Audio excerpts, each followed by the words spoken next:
Hello, I'm Andrew Bennett. Hi, Andrew.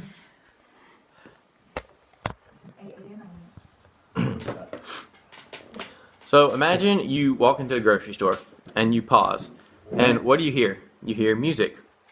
Everywhere you go, there's music, and you can repeat this scenario anywhere. You go into a restaurant, you go into a doctor's office, you go into a bar, a hardware store, there's always music playing.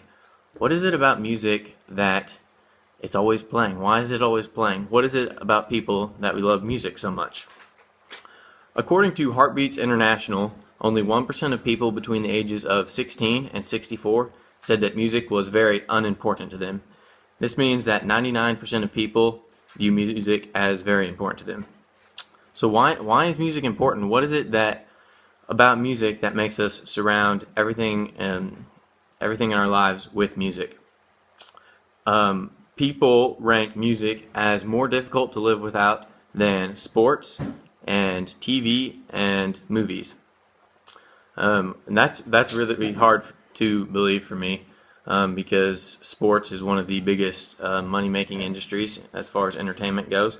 But people still rank music as more important to them than even that. So what is it? Why is music so important? Well, music has been around as we grow up. We're surrounded by music. As little kids, we listen to music. And nothing changes as you grow up, except hopefully maybe you're listening to different genres of music. But as we grow up, we still listen to music. We're still surrounded by music. We still love music. So much like accomplishing a good day of work, music can make you feel good. It can make you feel accomplished. It can bring you feelings of empowerment or peace, happiness, motivation, even nostalgia. Music really works with your emotions. Depending on the track or the lyrics in the song, music can make you feel many different ways. There's a reason people work out and listen to music when they work out. It pumps you up, it gets you feeling good, and it can help you work out.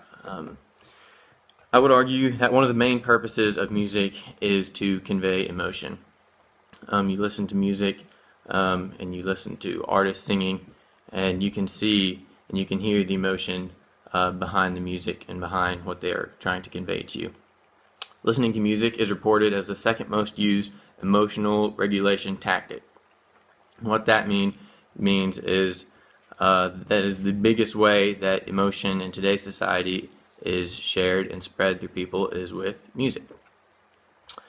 One poem from Roxanne Faulkner's poem, a line from it says, "Get lost in the music. Music is my life, my desire. As I listen, it builds me higher."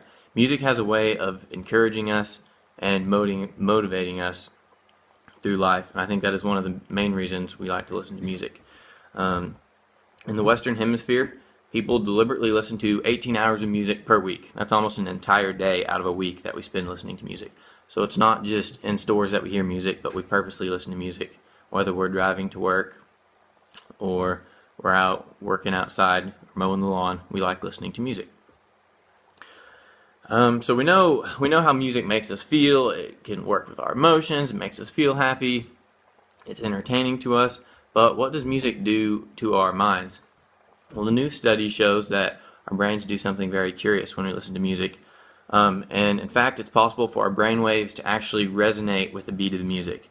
So this means your brain waves try to sync up with the beat of the music, and likewise, your heartbeat can also try to sync up with the beat of the music. Now, this isn't something you can actually feel or know personally, but science, and they've run tests and they can prove that this is actually something that is possible to happen when you listen to music.